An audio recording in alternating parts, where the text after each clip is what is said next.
ഭക്തനായ ഒരു മിഷണറിയുടെ വരികളാണ്. കൃപാക്കടലെ നിന്റെ തീരത്ത് ഞാൻ അനേക നാൾ ആകാംക്ഷയോടെ കൃപയുടെ പ്രവാഹമായ ആ കടൽ തീരത്ത് ഞാൻ നിൽക്കുകയാണ്. അനേക നാളായി ഞാൻ ഇവിടെ നിൽക്കുകയാണ്.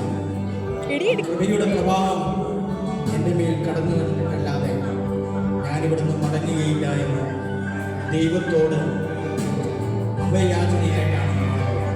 അതുകൊണ്ട് നമുക്ക് ഒരുമിച്ച് ചേർന്ന് പാടാം. കൃപാക്കടലെ